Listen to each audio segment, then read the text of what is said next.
आचार्य कल्प पंडित टोडरमल जी द्वारा रचित मोक्ष मार्ग प्रकाशक ग्रंथ अधिकार 8वां जिनेंद्र भगवान के उपदेश का स्वरूप यानी जिनवानी का स्वरूप यहाँ पर कहा जा रहा है। यहाँ हमने जिनेंद्र भगवान के उपदेश को 4 अनुयोग रूप होते हैं यह जाना है। जिनेंद्र भगवान के एक एक अनुयोग का कैसा कथन होता है वह भी यहाँ समझा हमें कि प्रथमानुयोग, करणानुयोग, चरणानुयोग, द्रव्यानुयोग, ये 4 अनुयोग में किस प्रकार कथन होता है इसका हमने अच्छे से अभ्यास किया। अब जो हम कल पढ़ रहे थे वो यह है कि जिनेंद्र भगवान के जो 4 अनुयोग है इसमें इनकी कुछ कथन की पद्धति है। तो ये पद्धति अर्थात क्या कि जो जगत में प्रसिद्ध प्रकार होते हैं किसके कि कोई चीज़ समझाने के, जहाँ जीवों का मन लगता है, ऐसी पद्धति को अनुयोग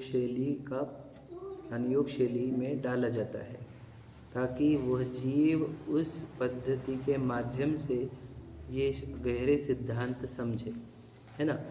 ये वैसे मनोवैज्ञानिक है, मनुष्य की साइकोलॉजी को देखकर, है ना। सभी जीव देखो, जिनेंद्र भगवान तो सर्वज्ञ है, उनको तो सभी मनुष्य के अंदर चलती हुई सभी, है ना, उनकी मानसिकता जो होती है वे ध्यान में आ चुकी है, भूत भविष्य वर्तमान सभी की।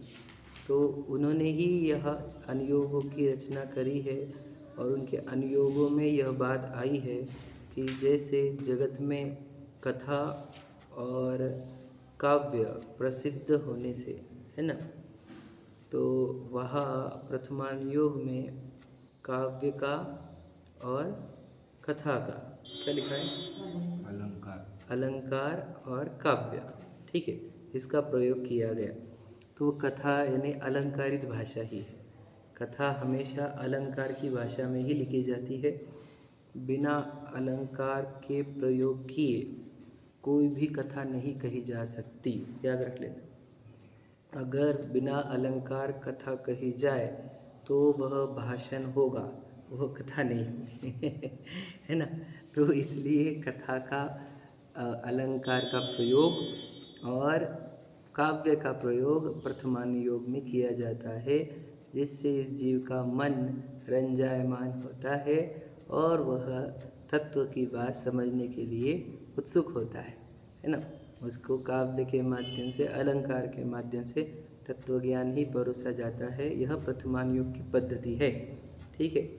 तो दूसरी, जिनकी बुद्धि तीक्ष्ण है, जो संख्या आदि का ज्ञान करने में उत्सुक है, ऐसे जीवों को गणित की पद्धति से करणानुयोग उपदेश देता है, जहाँ द्रव्य के, क्षेत्र के, काल भाव के प्रमाण दिए जाते हैं गणित के माध्यम से, ताकि यह जीव गणित पढ़कर सुनकर इनकी संख्या याद कर अपना उपयोग वहाँ पर रखे, जिससे जिनेंद्र भगवान के सर्वज्ञता जो है, केवल ज्ञान है, वह प्रसिद्ध होवे। मतलब क्या, जिसे केवल ज्ञान की महिमा हो, केवल ज्ञान की महिमा आएगी तो ये जीव उनके उपदेश को भी ग्रहण करेगा, है ना।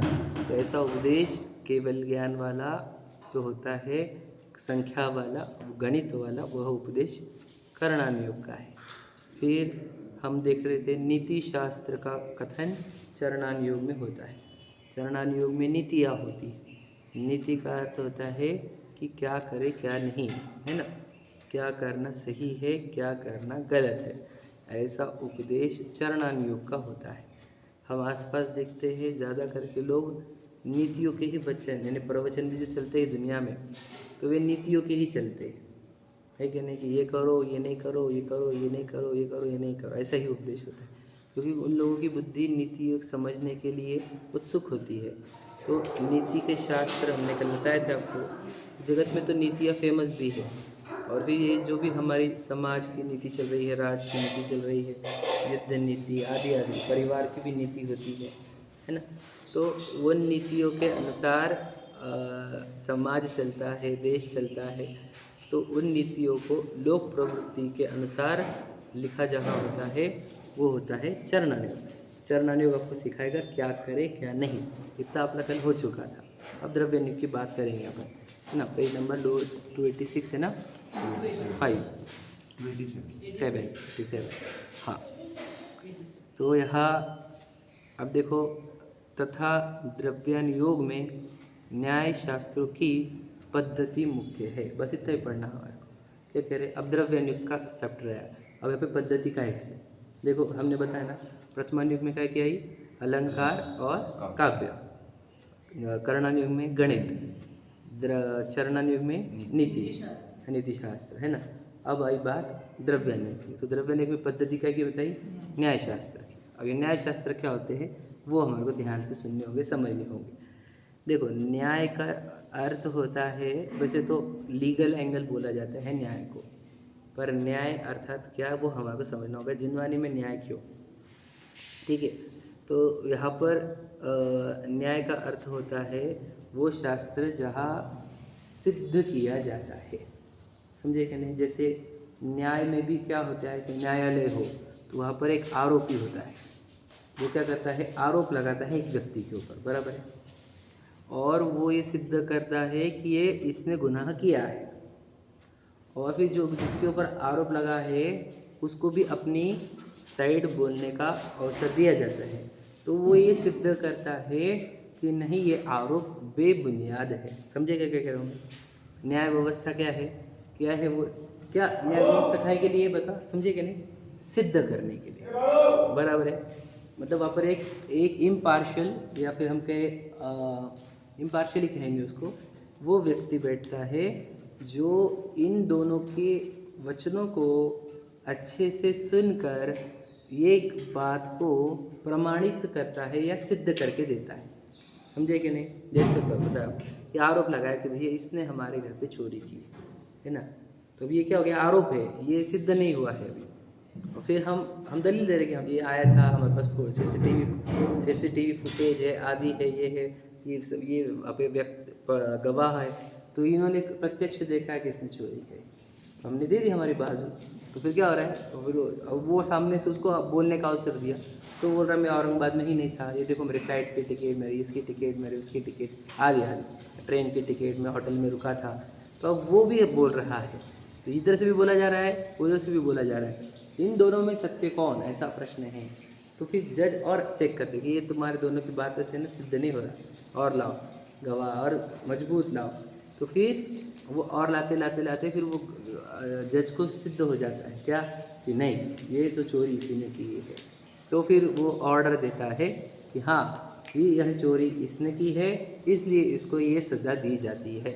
तो न्याय व्यवस्था क्या कर रही है, सिद्ध करने का काम कर रही है। सिद्ध, समझ रहे क्या नहीं, सिद्ध मतलब प्रूव भी बोलते हैं इंग्लिश में अपन, तो प्रूव करने क्यों। तो फिर अब जैसे यदि कोई न्याय व्यवस्था नहीं होती तो आरोप खुलेआम लगाए जाते थे, हम बोलते थे ये गंदा आदमी, तो बोलते मेरे से कैसे गंदा, तो आरोप प्रत्यारोप चलते रहते थे। फिर इन आरोप प्रत्यारोप को सिद्ध करने की जगह वो होती है कोर्ट, जिसको न्यायालय कहा जाता है, समझे। तो बस अब यहाँ पर भी ऐसा ही है, ये हो गया न्याय व्यवस्था। अब ये कौन सी हो गई, लौकिक लोकचार में चलने वाली न्याय व्यवस्था। हाँ, वो क्या है, कानूनालय। अच्छा, हाँ, कानूनालय, हाँ, बराबर। तो बराबर वहाँ पर जो न्याय व्यवस्था क्या है, वो किसके आधार पर, वो नीति शास्त्र के आधार पर ही है वहाँ की जो न्याय व्यवस्था है। पर लेकिन वो एग्जाम्पल है हमारे लिए कि न्यायालय होता क्या है और वो करता क्या है। तो बस वो हो गया लौकिक वाला। अब यहाँ पर जो बात होगी वो होगी अलौकिक। अब यहाँ पर ये सिद्ध किया जाएगा सबसे पहले कि, देखो ध्यान सुनना, पहली सिद्धि की जाती है न्याय शास्त्र में कि सर्वज्ञ है या नहीं है पहला पार्ट। अब एक आरोप ये है कि सर्वज्ञ नहीं है, एक बाजू ये हुई, दूसरी बाजू बोलती सर्वज्ञ है। अब इसको सिद्ध करो कि है क्या नहीं है। तो वो एक बोल रहा है कि नहीं, सर्वज्ञ है ही नहीं। हमने बोला कहाँ नहीं है, बोले यहाँ नहीं है, कहीं नहीं है, फिर कभी भी नहीं है ना, कहीं नहीं है, कभी नहीं है, कोई नहीं है। तो बोले जब तुझे सब एरिया पता चल गए, काल पता चल गया, व्यक्ति पता चल गया, तो तू सर्वज्ञ हो गया है क्या नहीं। तू कैसे बोल सकता है, तू खुद अल्पज्ञ है क्या नहीं। तो तुझे पूरी जगह पता नहीं है, पूरे लोग पता नहीं है, कोई पूरे टाइम पता नहीं है, पूर्व में हुए थे कि नहीं हुए थे। तो तू जब अल्पज्ञ है तो तू ये कह ही नहीं सकता कि सर्वज्ञ नहीं होते, समझे कि नहीं। तो ये न्याय व्यवस्था, फिर न्याय वाला बोल रहा है कि देखो जब किसी का ज्ञान अल्प दिख रहा है मेरे को, जैसे कोई मनुष्य की ही बात करें तो कोई मंद बुद्धि है, बराबर है, तो कोई थोड़ी तीक्ष्ण बुद्धि है, कोई बहुत ज़्यादा है, कोई ज़्यादा है, आजकल इसको काउंट भी करते हैं आईक्यू के माध्यम से। तो फिर इंटेलेक्चुअल क्वोशंट है ना। तो हम देख रहे हैं कि ज्ञान में अंतर है लोगों के, है कि नहीं। तो कोई एकदम अल्प ज्ञानी है, जैसे अभी केंद्रीय देख रहे हैं, स्पर्श का इतना सा ज्ञान है उसको, है ना, और ज्ञान विकसित होते होते मनुष्य का इतना देख रहे हैं, है कि नहीं। वो हमारे मुनिराज होते हैं, उनको तो कितनी अवधि ज्ञान, मन पर्याय ज्ञान सब हो जाते हैं उनको। तो ज्ञान विकसित हो सकता है इतना, तो एक ऐसा पूर्ण विकसित ज्ञान भी तो होगा। तो ये न्याय से सिद्ध किया जाता है कि देख भैया सर्वज्ञ होते हैं। आप समझेगा नहीं। पहले उसको बहुत क्या होता है, क्या बोलते हैं उसको, मंथन होता है इनका। वो बोलता है कि नहीं होते, बोलते है होता है। तो फिर ये करके क्योंकि फिर क्या होता है, और जज को नहीं आ पाए, जज हम हैं अब यहाँ पर। जब हम न्याय शास्त्र पढ़ते हैं तो एक दलील होती है फेवर में और एक होती है अगेंस्ट में, समझे कि नहीं। फेवर और अगेंस्ट, वही कौन आरोपी और वो जिसके ऊपर आरोप लगाया गया है, जिसने आरोप लगाया है और जिसके ऊपर आरोप लगाया, दो व्यक्ति है, वहाँ पर भी ऐसे ही है। एक व्यक्ति बोल रहा है कि सर्वज्ञता नहीं होती, एक व्यक्ति बोल रहा है सर्वज्ञता होती है, वैसे शास्त्र लिखे हैं वो। तो दोनों की दलीलें सामने रखी गई, और फिर जब हमने पूरा पढ़ा तो हम चेक करते अपने अंदर कि सर्वज्ञ होते कि नहीं। तो हमारे को यदि सिद्ध हो गया सर्वज्ञ है तो हो गया न्याय, पहला न्याय, समझे क्या। तो न्याय शास्त्र में पहले सर्वज्ञ। अभी क्यों मैं इम्पोर्टेंट इतना स्ट्रेस क्यों दे रहा हूँ कि आपको समझना चाहिए न्याय शास्त्र होते क्या।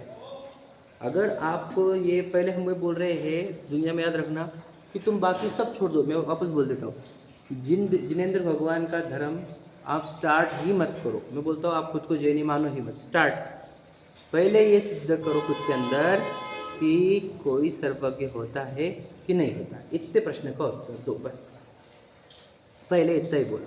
मैं क्या बोलता हूँ बाकी सब छोड़ दो, हम रात को नहीं खाते, आलू प्याज नहीं खाते, हम रोज़ मंदिर जाते हैं, है ना, दर्शन करते हैं, ये सब बातें छोड़ दो। इसका हमारे को कोई प्रश्न उत्तर नहीं है। पहले इस क्वेश्चन का उत्तर दीजिए, कोई सर्वज्ञ होता है कि नहीं होता इसका उत्तर दीजिए।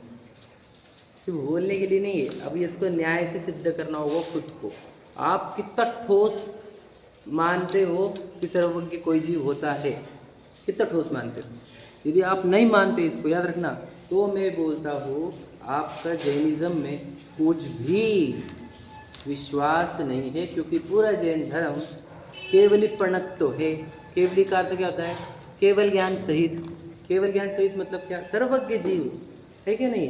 तो सर्वज्ञ के आधार पर तो पूरा जैन धर्म है, और तुम सर्वज्ञता को अस्वीकार करोगे तो तुम जैन धर्म के अंदर आए ही नहीं हो, जैन ही नहीं हो।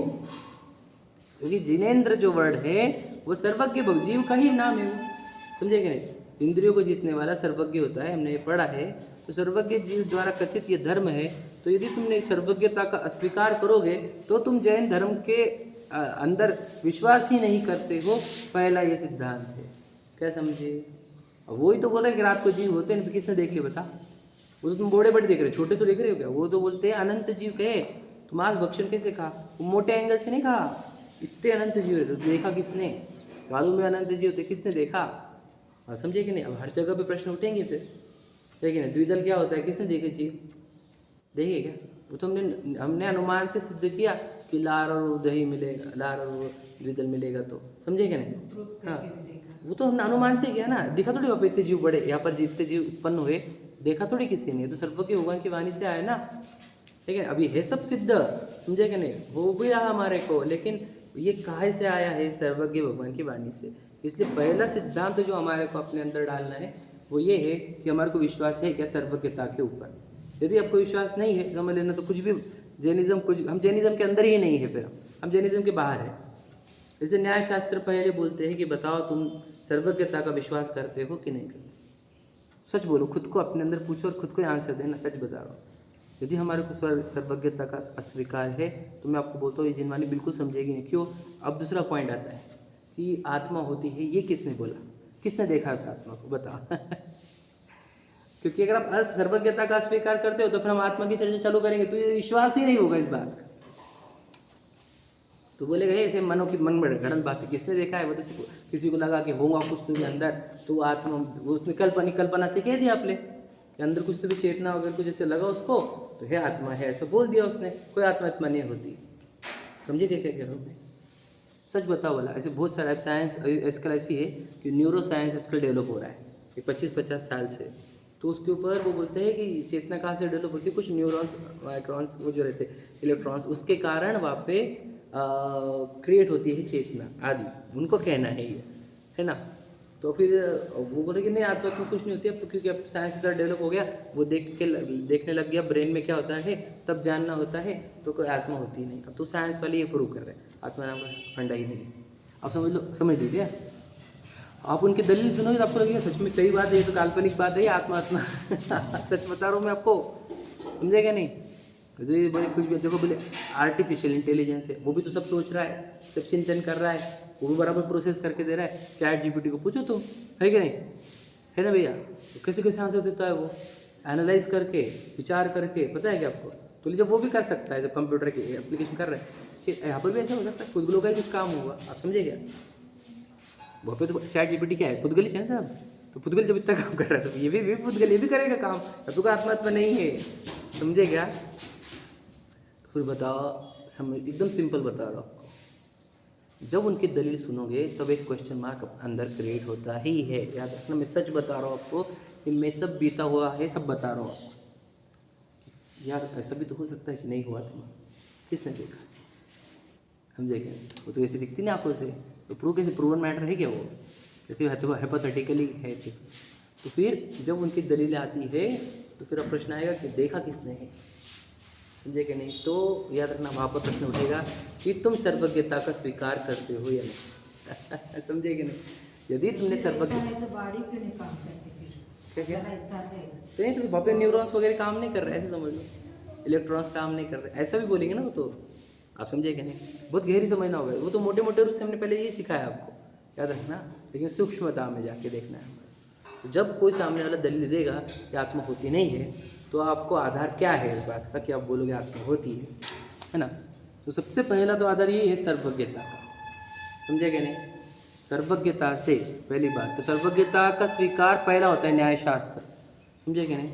अब हमने कहा आत्मा होती है, तो शास्त्र न्याय, तो पहले आपने इन्हें याद रखना, मैं सेकंड स्टेप पे जा रहा हूँ। पहला स्टेप हमने अगर क्रॉस किया होगा कि सर्वज्ञता होती है, तो नेक्स्ट स्टेप स्टार्ट होती है। तो न्याय शास्त्र इसलिए चाहिए, क्या समझे? इसलिए न्याय शास्त्र का पहला इतना इंपॉर्टेंस होता है, याद रखना। मैं आपको बताऊँ, जिसने ये पहला चैप्टर क्लियर नहीं किया, मैं आपको बोल देता सच्चाई, उस जीव के अंदर निशंकित अंग आता ही नहीं है, क्या समझे? उसके जब दूसरे दलीलें सुनकर मन पलट जाता है उसका, ये सच बता रहा हूँ मैं आपको। इसलिए 4 स्टेप कहे हैं ज्ञान के। एक तो आगम का, बोलो 7, युक्ति का अवलंबन, परापर उपदेश का, परापर गुरु को उपदेश, और फिर स्वानुभव। स्वानुभव से फिर वो हो जाता है प्रमाणित, मतलब क्या क्या, हाँ मैं खुद देखा भैया, अब तो छोड़ दो तुम बात। अब जिसने आत्मा को प्रत्यक्ष देख लिया ना, तो वो कभी डाउट नहीं आएगा कि इसको क्या, कि तू कुछ भी, और भैया हमने देखा डायरेक्ट यहाँ पर है, तो कैसे बोल रहा आत्मा नहीं है? समझे क्या कह रहा हूँ मैं? स्वानुभव वाला परफेक्टली बोल सकता है, पर स्वानुभव के पहले वाले जीव, प्रश्न ये है, समझे क्या? हाँ क्या बोलो? जिनवानी के आधार भी तो परोक्ष ज्ञान ही हुआ ना, समझे क्या नहीं? फिर तो शंका बनी रहेगी क्या नहीं? मैं आपको बता, ध्यान सुनना, बहुत इंपॉर्टेंट बात, ये सब बातें सुनना, गहरी बात समझना। मैं बता रहा हूँ आपको, हमने आत्मा देखी ही नहीं, तो देखी चीज़ें नहीं देखी। अब बता, हम बोल रहे हैं आत्मा है, किस आधार पर बोल रहे हो? आगम के आधार पर। आगम मतलब जिनेंद्र भगवान की वाणी, जिनेंद्र भगवान मतलब सर्वज्ञता, समझा क्या? सर्वज्ञ भगवान ने बोली हुई वाणी है, इसलिए सही है। तो हमारे आधार क्या है आत्मा के मानने का? जिन वाणी, बराबर है। अब ये होता क्या है कि हम कल चल के दूसरी जगह पर जन्मेंगे, वहाँ पर दूसरे शास्त्र होंगे, वो जो बोलेंगे हम वो स्वीकार लेंगे। क्या बोल रहा हूँ मैं, समझे क्या? जैसे बौद्ध बोलते हैं आत्मा होती ही नहीं है, वो चेतना का ट्रैवलिंग कर रही है चेतना, ऐसा। और बहुत सारे हो, जैसे 1-2 मत है और जो बोलते हैं आत्मा नहीं है, तो वो कहना चाहते हैं कि वो पढ़ेंगे तो हम बोलेंगे आत्मा नहीं, समझे क्या? तो फिर हो क्या, आज हमारे आत्मा है, इस बात का आधार सिर्फ वो सर्वज्ञ भगवान की वाणी, जिनवाणी ही है, बस। तो ये फिर ढीला हो गया ज्ञान। इस ज्ञान में क्या है, दृढ़ता नहीं आएगी। क्यों? क्योंकि तुम भी कैसे हो किसी के बातों में आकर ही स्वीकारते हो कि आत्मा होती है, हाँ या नहीं? ठीक सर, आचार्य कुंद क्या बातों में आए हम, ऐसे एरो गैरो की नहीं आए, बात सही है, आचार्य कुंद की बातों में आए, लेकिन दूसरों की बातों में ही है। जो हमारा परोक्ष है वो किसी न किसी के प्रत्यक्ष का, किसी न किसी के प्रत्यक्ष में तो आ रहा है। कौन? पर वही आत्मा किसके? जो ज्ञान हमारे भी परोक्ष है, पर वो उनके तो ज्ञान, वो उनका तो छोड़ ही दो, मैं पूछ रहा हूँ आपका आत्मा, आपका ही पूछ रहे हैं हम, किसी और को छोड़ो। आपका ज्ञान दृढ़ है क्या, ये पूछ रहा हूँ मैं। उनका तो दृढ़ हो गया उसका तो हमारी शंका नहीं है, हमारा दृढ़ है क्या? आगम प्रमाण जो, हाँ तो आगम प्रमाण भी तो वही हुआ, ये कैसा हो गया परोक्ष ज्ञान? मतलब क्या, कैसे हो गया परोक्ष? मतलब क्या? स्वानुभव को प्रत्यक्ष कहा जाता है, स्वानुभव प्रत्यक्ष सुना क्या आपने वर्ड? स्वानुभव प्रत्यक्ष वर्ड सुना है ना? तो फिर ये जो हम अभी देखो ग्रुप में डाला था, देखो आराज ने कि शास्त्रों से आत्मा को जानना बंद करो समझे कि नहीं? शास्त्रों से नहीं जानना है हमारे को, अब शास्त्रों से आत्मा जानते हैं हम, सही बोलो, शास्त्रों से जानते कि नहीं? आत्मा होती है हम शास्त्रों से जानते हैं कि अपने स्वानुभव से जानते? बताओ सही है कि नहीं? क्या बोल रहे हो, समझे क्या?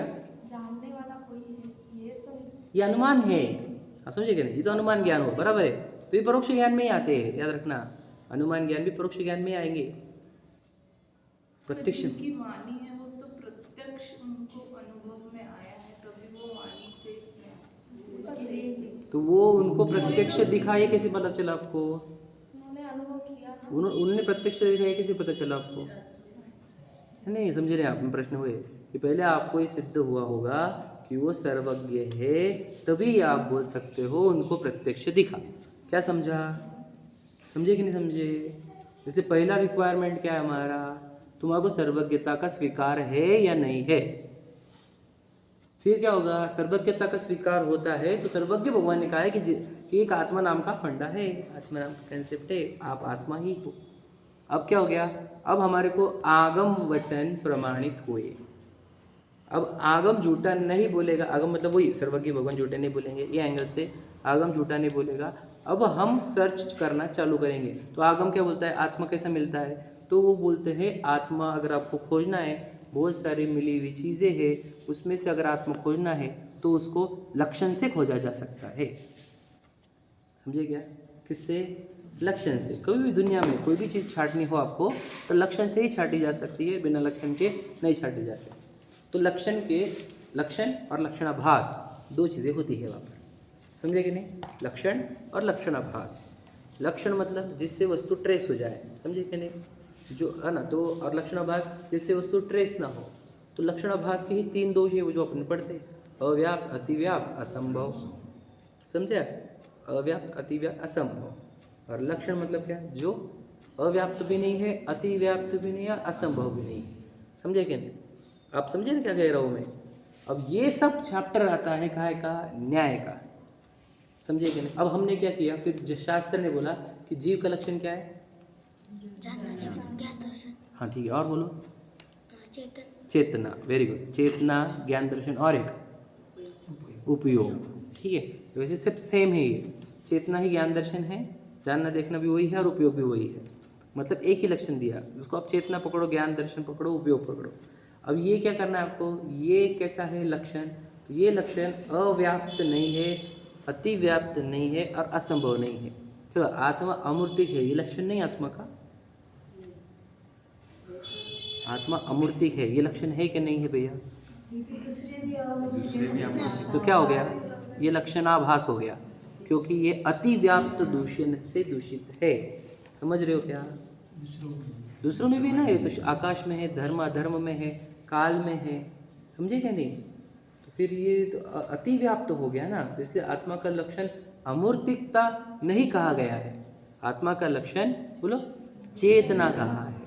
अब क्या हो गया, अब आपका जो पॉइंट है वो आएगा कि ये क्या हुआ, हमने आगम से सुना, फिर हमने आगम से पढ़ा है, फिर हमने क्या किया, युक्ति लगाई। अब यहाँ से हमने मतलब विचार करना चालू किया कि यार सही जानना देखना वाला काम तो हो रहा है, जैसे वो टेबल, वो दीवार, वो कुछ नहीं जान रही है, तो हम युक्ति लगाना प्रारंभ करें। जानने जानने वाला एक काम तो है, समझे क्या नहीं? जो सिर्फ जैसे बॉडी वाले लोगों के साथ ही हो रहा है, जैसे स्टूल नहीं जान रहा है, तो हमने युक्ति लगाना चालू करी कि जानने जानने वाला एक काम है, पक्का है, ठीक है। अब क्या हो रहा है, हमारे गुरु को देख पूछा हमने, गुरु अपर गुरु प्रे, तो वो क्या बोलते हैं, बोले ये शरीर के अंदर आत्मा है। अब क्या हो गया, आगम ने भी कह दिया, युक्ति से भी सिद्ध हो रहा है कि शरीर के, जिसके पास शरीर है वो जान रहे हैं, है ना, ये वाले नहीं जान रहे हैं। तो ये आगम से भी होगा, युक्ति से भी होगा, और गुरु ने भी कह दिया। समझ गए, अब समझे क्या यहाँ तक। आगम ने क्या कहा, शरीर के अंदर आत्मा है, युक्ति से भी सिद्ध हो रहा है कि देखो, क्योंकि ये टेबल दीवारें वगैरह कुछ नहीं जान रहे, तो यहाँ पर जानना हो रहा है मेरे अंदर, तो यहाँ पर जानने वाला कोई तो भी है, यानी आत्मा है, ये युक्ति से भी सिद्ध हुआ, अनुमान से, जो आप बोल रहे थे ना, वो अनुमान में आएगा, युक्ति में आएगा, ठीक है। फिर गुरु भी कह रहे हैं हमारे, गुरु मतलब कौन पकड़ना, तो ये जिनमानी पढ़ाने वाले जितने भी हो, चाहे वो दीक्षित हो या नहीं दीक्षित हो, पढ़ाने वाले, समझे कि नहीं। और फिर वो गुरु तो है, हमारी परंपरा जो चल रही है ना, तो वो भी सब बोल रहे हैं कि भाई आत्मा होती है, यहाँ पे शरीर के अंदर आत्मा होती है। तो यहाँ से आपका ज्ञान क्या हो गया, ज्ञान आपका वैभव को प्राप्त हुआ है। कैसा, क्योंकि उसने आगम का अभ्यास भी किया, युक्ति का अवलंबन भी किया, और परापर गुरुओं का उपदेश भी ग्रहण किया। इतना तो वो वैभववान हुआ है, लेकिन सर्व वैभववान नहीं हुआ है। सर्व वैभववान तब कहा जाएगा जब उसको वो अनुभव से प्रत्यक्ष कर ले। अनुभव से प्रत्यक्ष करना, समझ, वर्ड कितने जबरदस्त लिखे वाले, हम तो अभी सब पढ़ के रखे थे, कान में अंदर चले गए थे, अब उसके एक एक शब्द का अर्थ खुलते जाते हैं। मतलब क्या, प्रत्यक्ष करने मतलब क्या, अरे देखा है मैंने मेरे आंखों से, ऐसे बोलते ना, अरे मेरे आंखों से प्रत्यक्ष देखा है, बस वैसे ही अपने ज्ञान से प्रत्यक्ष करके देख लो। क्या कि देखो, उन्होंने कहा ना कि इधर है जानने देखने वाला, तो अब क्या करो, अपने ज्ञान को अपने अंदर लेकर जाओ। मतलब क्या, वही जानन आ कहाँ से रहा है, बॉडी के कौन से पार्ट से आ रहा है, समझे कि नहीं। तो यहाँ पर अगर जानना होता है, यहाँ पे चुपता दुखता कैसे है, समझे कि नहीं, ऐसे भी लगाओ, अभी युक्तियाँ में आता है तो सब। और फिर जब आपको जानन की अखंड धारा दिखती है वहाँ पर, फिर जानने वाले की ओर अपने देखा कि यहाँ पर तो एक ज्ञाता दृष्टा जीव है, जो पूरे निरंतर जानने देखने रूप कार्य कर रहा है। तो जब आपने उस आत्मा को देख लिया, तो आप क्या हो गया, स्वानुभव प्रत्यक्ष। और प्रत्यक्ष होने पर, ये स्वानुभव प्रत्यक्ष होने पर श्रद्धा स्थापन होती है कि मैं चेतन आत्मा हूँ, है या नहीं। तो ये स्थापना होनी चाहिए, इसी को बोलते सम्यक दर्शन, यही मोक्ष मार्ग है, यही धर्म है। आप समझे क्या क्या कह रहा हूँ मैं। तो यहाँ तक पहुँचाने के लिए तो ये द्रव्यानुयोग क्या होते हैं, 7 तत्व बताते हैं द्रव्यानुयोग, पता है ना, 6 द्रव्य और 7 तत्वों का कथन होता है द्रव्यानुयोग में।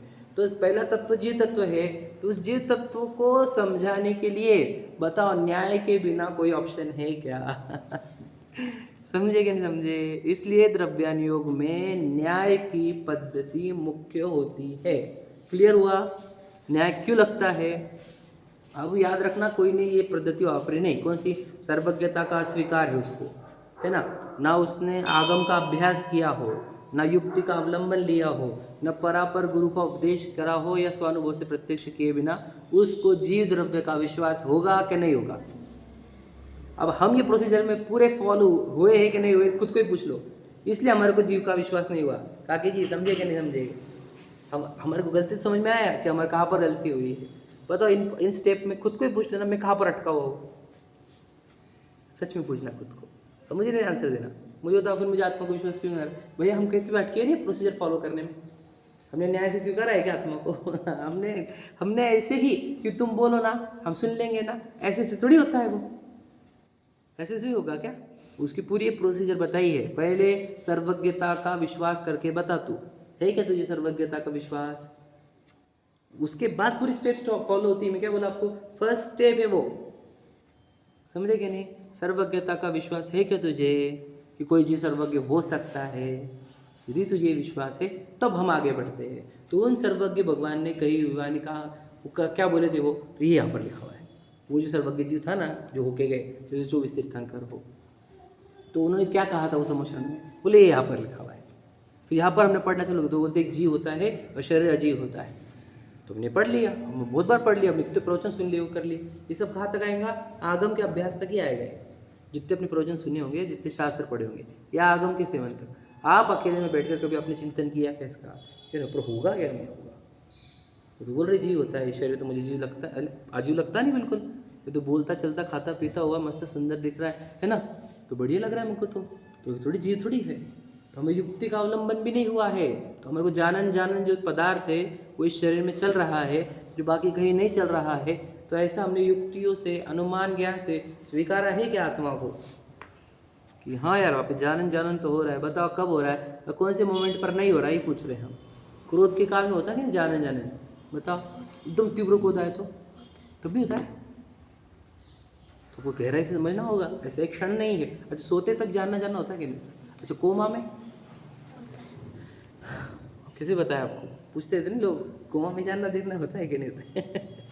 अरे जानना जानना तो अखंड धारा चलती, कोई मतलब पॉज होता है कि बताओ, कभी पॉज ही नहीं होता है। तो जानने की धारा अखंड चल रही है, चल रही कि नहीं चल रही, रोक कर बताओ कोई एक क्षण के लिए।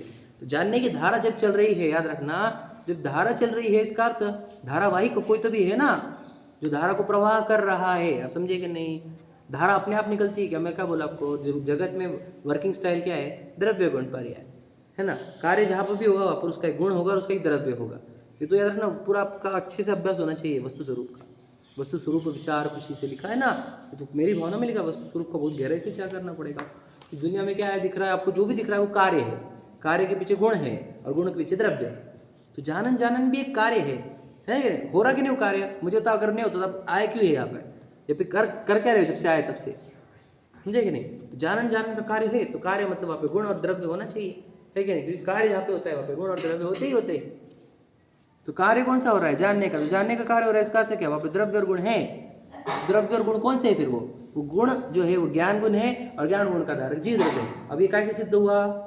कौन से स्टेप पे अपन? युक्ति से। द्रव्य गुण पर्याय की युक्ति लगाकर हमने देखा कि हाँ जीव द्रव्य है। क्या समझे? ये युक्ति पर आया। फिर हमारे गुरुओं को पूछा हमने, बोले बेटा जान ही तो रहा है तो और कर क्या रहा है? ये जानना किसको हो रहा है कि मैं आत्मा नहीं हूं? ये कौन जान रहा है? तो गुरु भी हमारे कह रहे बेटा अंदर ही तो है, तू ही है, ये सब कुछ और कुछ नहीं है। ये शरीर थोड़ी कुछ जान रहा है। ये जो प्रश्न उठा रहा है वो भी तो जीव ही है, और कौन है बता? जो जीव को स्वीकार नहीं कर रहा है वो कौन है ये बता?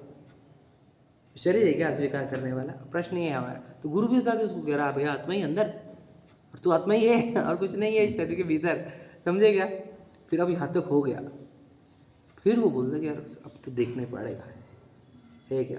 तो वो अपने ज्ञान को अपने ज्ञान की ओर लेकर जाता है, और उसको जब वो ज्ञान से देख लेता है कि यस ये तो मैं और कौन हूँ बता, कहाँ है ये सब, बाकी कहाँ होता है, मतलब शरीर में किंचित भी जानन देखना नहीं हो रहा, और मेरे अंदर एक सेकंड भी रुकने रहा, मेरे दो सत्ता भिन्न भिन्न है यहाँ पर।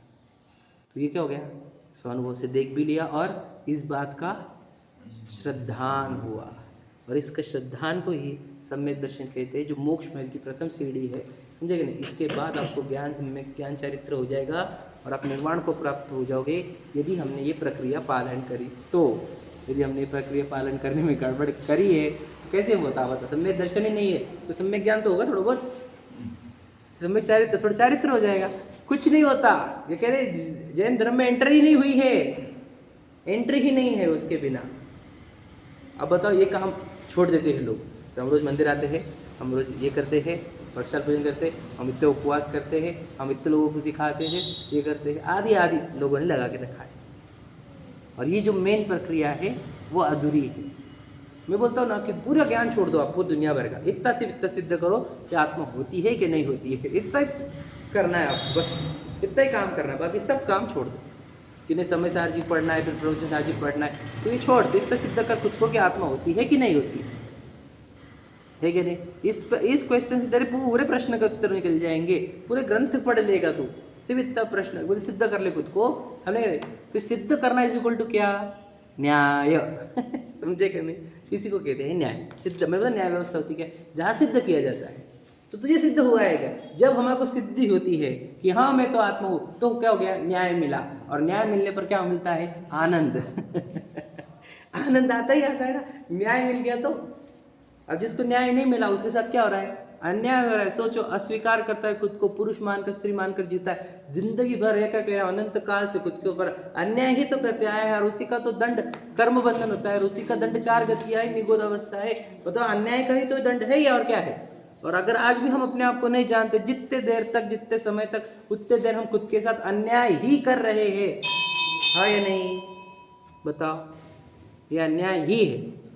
अब तो स्वीकार होने से हमने अन्याय नीति पक्ष छोड़ दिया। हमने भैया कौन सा अन्याय नीति छोड़ा तूने? वो दुनिया की बातें में है ना, दुनिया को दिखाने वाला। एक्चुअल अन्याय स्वयं को अस्वीकार ही है। ये खुद के साथ अन्याय नहीं, कितना कहा का घुमाता है स्वयं को, है ना। कितनी रंगरलियां हो गई हमारी पुरानी अनंत काल की, लिखा है ना 84 की रंगरलियों में, 84 लाख योनियों में क्या क्या नहीं कर लिया हमने, गंदा गंदा काम, है ना। कितना इस आत्मा को क्या क्या कहा क्या क्या भुगताया नहीं है। तो बता, ये सब बुरा काम है ना, ये छोड़ना है हमारे को। इसलिए पहला न्याय शास्त्र क्या करेंगे, दृढ़ करेंगे आपको आपके श्रद्धा में। तो पहला अगर न्याय शास्त्र इसलिए जरूरी होते हैं, और क्या कि न्याय शास्त्र से आपके श्रद्धांत सही होते हैं, और श्रद्धांत सही होने पर फिर ज्ञान चरित्र सम्यक होते हैं। तो जो द्रव्यानुग की शैली होती है वो पूरी न्याय की होती है। तो आचार्य कुंद कुंद रचित समय सार जी जो है वो आपको न्याय से सिद्ध करता है। अब और बताओ कि बताओ एक द्रव्य दूसरे द्रव्य का करता है कि नहीं, पता। अब पूरी दुनिया बोल रही है हमर की बने कैसे क्या होगा बताओ। अगर मैं रोटी नहीं बनाती, जाओ रोटी बन जाएंगे क्या अपने आप ये बोलते हैं सब लोग, है कि नहीं। तो पूरी दुनिया ये बोल रही है कि एक द्रव्य दूसरे द्रव्य का करता है, निमित्त के बिना कार्य कैसे होंगे, है कि नहीं। अब आचार्य कुंद कुंद है वहाँ पर पूरा कर्ता कर्म अधिकार लिख के पूरे न्याय ही बताए, न्याय ही। हम पूछते हैं आपको रोटी आप बनाते हो ना, चलो आटा मैं दूंगा उसकी रोटी बनाओ आप। हम मिट्टी का आटा लाएंगे तुम्हारे लिए, बनाओ रोटी, लाएंगे ना हम प्लास्टर ऑफ पेरिस लाएंगे, है ना, बनाओ रोटी। आप बनाते हो क्या बताओ। रोटी हम बनाते हैं, कुमार बनाता है कि नहीं मटके को। अरे यार वापस वही गाड़ी पटक गए वापस। नहीं मतलब उपादान शक्ति रहेंगी तो निमित्त काम करेगा ऐसा। वो हम पूछ रहे हैं मट्टी, बताओ मटके को कुमार बनाता कि नहीं बनाता। नहीं बनाता। तो ये सिद्ध है क्या, हमारे को सिद्ध होना चाहिए। तो एक वो जो कर्ता कर्म अधिकार है वो न्याय दे देख कर आपको सिद्ध कर देता है कि बिल्कुल कोई किसी का करता है ही नहीं, सब अपने अपने काम कर रहे हैं। जिस दिन आपको सिद्ध हो जाता है आपको दूसरे के काम करने की पूरे विकल्पों से मुक्ति मिलती है। कोई आपका करेगा ऐसे डर से मुक्ति मिलती है, और आप हाथ पे हाथ धर कर अपने ज्ञान आनंद को भोग सकते। बहुत, वो भी कितना अनंत। कब, जब आप खुद को सिद्ध करोगे कि कोई किसी का कुछ नहीं करता। ये सिद्ध कर रहे हैं कि हम खुद को, हम जितना याद रखना डिले कर रहे हैं सिद्ध करने में, उतना काल हम व्यस्तता में खुद को तड़पा रहे। हाय नहीं बताओ। हम बच्चे का तो कर सकते, चलो दुनिया का नहीं कर सकते, हम बच्चों का तो कर सकते कि नहीं कर सकते बताओ। हम हमारे बच्चों का कर सकते तो मैं तो महापुरुष ही बनाता उसको एकदम लगे। कोई नहीं कर सकता। तो परेशान है बच्चे सुनते नहीं करके, पूरी दुनिया तो ही परेशान है। बच्चे सुनते नहीं भाई, तुमने पैदा करा ना, तुम्हारे हाथ में है ना कंट्रोल उसके, तो बटन दबाओ, एंटर करो, ठीक है नहीं, इंस्ट्रक्शन डालो, कमांड्स और एंटर करो। क्यों नहीं चलते हो तुम्हारे कमांड्स पर बताइए। कोई किसी का कुछ नहीं करता, ये वस्तु का स्वरूप है। तो आचार्य कुंद ने सोचो समय सार्ज में इतने बताया, उन्होंने बताया यह परिणमति सहकर्ता, जो परिणमित हो रहा है उस कार्य रूप वही उसका करता है। दृष्टांत दिया था आपको, मैंने किसान का दृष्टांत दिया था। ये है शायद वैसे और शास्त्रों का भी हो सकता है, लेकिन मैंने यहाँ से शांति पथ प्रदर्शक में पढ़ा था। सचिन जी से भी सुना था, पहले सचिन जी सुना था, बाद में शांति पथ प्रदर्शक में। क्या कि जब एक गेहूँ उगे तो सब बोलने लगे कि मैंने किया। मिट्टी बोली मैंने रहती, तो बेटा तू उगाता कहाँ था, है ना। बैल बोलता अगर मैं वो ज़मीन को नहीं करता तो कहाँ अंदर डालते कैसे थे तुम। किसान बोलता अगर मैं तेरे को बीज ही नहीं देता, समझे कि नहीं, तो डालता कैसे था अंदर, समझे कि नहीं। किसान बोल रहा है। सूरज बोलता मैं अगर तुम्हारे धूप देता नहीं तो तुम्हारे कैसे उगते तुम। अब आदमी बोल रहे पानी देते नहीं तो फिर तुम कैसे उगते, समझे कि नहीं। तो ये सब करता है क्या नहीं उस गेहूँ के, कोई नहीं करता। हाँ, वो एक बीज वो करता है उसका, समझे क्या। वो बीज हटा दो तुम, बाकी पूरे सब जन रहने दो। थोड़ा तो आदत हो गएगा, पूरा नहीं तो आदत तो भी उगेगा। कितना उगेगा, 1-2% कितने परसेंट उगेगा आप समझेगा। तो यह परिणमति सहकर्ता, मतलब जो परिणमित हो रहा है वही करता है। ये सब सिद्धांत हमारे को सिद्ध होने चाहिए, सिद्धांत, समझे कि नहीं। जहाँ सिद्ध हो जाता है वहाँ पे अंत हो जाता है, क्या कहा, विकल्पों का समझे क्या। कि मैं जीव हूँ, तो मेरे मनुष्य वाले पूरे विकल्प शांत हो जाते हैं। यदि मेरे को पता चलता है कि मैं द्रव्य से द्रव्य का नहीं कर सकता, उतने पूरे करने धरने के विकल्प शांत हो जाते हैं। सभी जीवों को अपने पूर्व कर्मों के उदय से मिलता है, ये सिद्ध होने पर पूरे जीवों का अच्छा बुरा करने का विकल्प शांत हो जाता है। ऐसा शांत जीव ही फिर वीतरागी सर्वज्ञ हो सकता है। ऐसा तो सिद्धांत जैन धर्म का। हम कितने जैन धर्म के सिद्धांत में उतरे, खुद को ही पूछो आप। हमको जिन पर फुर्सत नहीं मिल रही बताओ जिनवानी के लिए, तो हमारा कौन भला कर सकता है? कोई भला नहीं। तो उनके चक्कर में लगा है जिनका अपने आप हो रहा है सब, जिनके पुण्य पाप कर्मों की वजह से उनके सब बराबर हो रहा है, समझे कि नहीं? उनके करने में लगा हुआ है। जिनके कार्य तो कर नहीं सकता क्योंकि वो उपादान शक्ति से काम कर रहे हैं अपने, उनके कार्य में व्यस्त है, बताओ। और यहाँ पर अपने खुद के कल्याण के लिए जिसका तू कार्य कर सकता है, जो कार्य वो कार्य करने के लिए तेरे पास समय नहीं है, ये कैसे काम कर रहा है बता। जी याद रखना, मैं आपको बताऊँ, बहुत अच्छी बात बताता हूँ, बहुत अच्छा एग्जाम्पल आ गया ध्यान में। याद रखना एग्जाम्पल, मैं दुनिया का भला कर रहा हूँ, पूरी दुनिया का एक एक व्यक्ति को मदद कर रहा हूँ, और अपने बच्चे भूखे मर रहे हैं, तो आप क्या बोलेंगे? पागल है क्या? दुनिया भर को मदद कर रहे, बच्चे भूखे मर रहे हैं अपने घर के, है कि नहीं? क्यों? पहले दोनों में क्या करना चाहिए मैंने, उनको कि इनको? सही बताओ, इन दोनों में सीक्वेंस में पहले क्या करना चाहिए?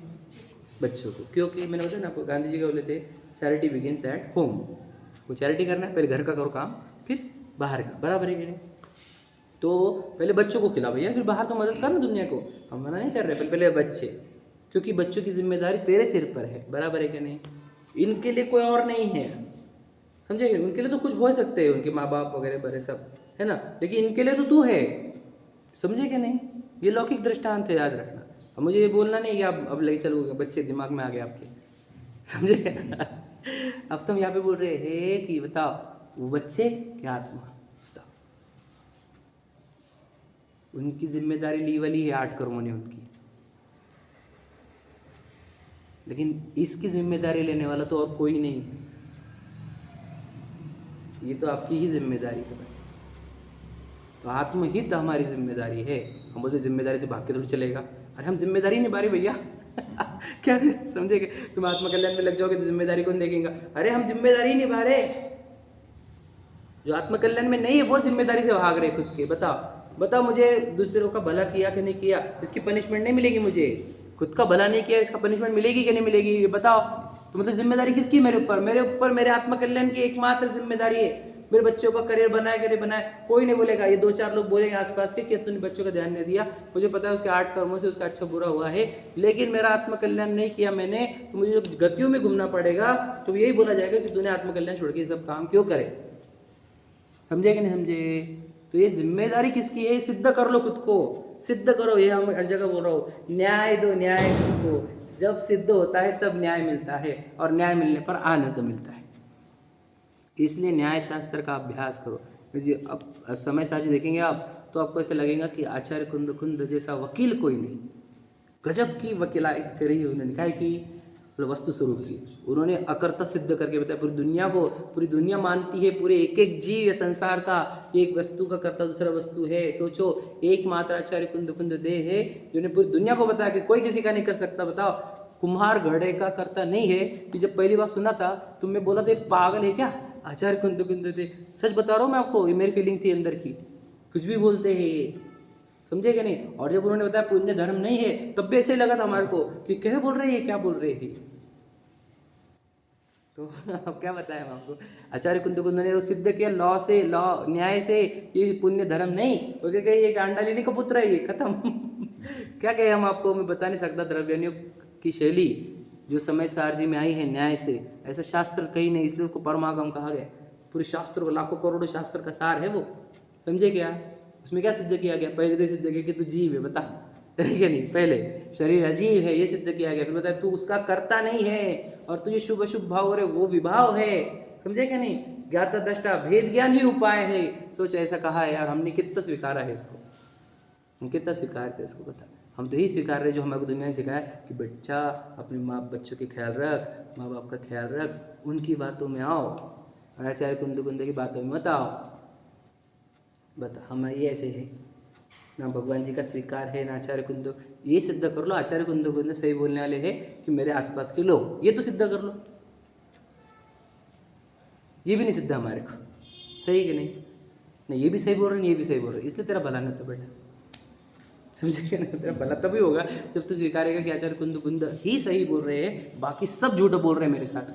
जिस दिन तू ये याद रखना, जिनवानी पे हाथ रख के मानेगा कि आचार्य कुंद कुंद के सिवा मेरे साथ कोई अच्छा नहीं बोलता, कोई सही नहीं बोलता, तब तो सच में भक्त माना जाएगा आचार्य कुंद। नहीं तो सिर्फ बातें हैं बस, क्या कि नहीं नहीं नहीं ये भी अच्छी, ये भी अच्छी, सब बातें, समझे कि नहीं? इसलिए न्याय शास्त्र समझ में, पढ़ो, लाइन कंप्लीट कर लिया मैंने। द्रव्यान योग में न्याय शास्त्र की पद्धति मुख्य है क्योंकि वह निर्णय करने का प्रयोजन है, निर्णय, डिसीजन, समझे क्या नहीं, जजमेंट, और न्याय शास्त्र में निर्णय करने का मार्ग दिखाया है। क्लियर हुआ? न्याय शास्त्र का वैल्यू समझ में आई आपको? और आचार्य कुंद कुंद की, समझदार जी की, समझ रहे? उसको जीव को भी कितना सिद्ध किया उन्होंने कि जीव होता है करके, वो बताया उन्होंने, नो कर्म नहीं, भाव कर्म नहीं, बहुत गजब का सिद्ध किया है जीव को भी, समझे कि नहीं? तो जीव को सिद्ध किया गया, शरीर को अजीव सिद्ध किया गया, आश्रव बंध को, शुभ आश्रव को भी आश्रव बंध सिद्ध किया गया। अब समझे कि नहीं? फिर अब भेद ज्ञान ही उपाय है, अपन तो इसके अकर्ता है, क्या गजब का सिद्ध किया है। ऐसे ये सब सिद्धि होती है यदि न्याय शास्त्र को पढ़ोगे, द्रव्यान योग को पढ़ोगे तो। इसलिए हमने न्याय शास्त्र का और द्रव्यान योग का बहुत गहरे से अभ्यास करना चाहिए। इतना ही उद्देश्य। चलिए, सहजानंदी।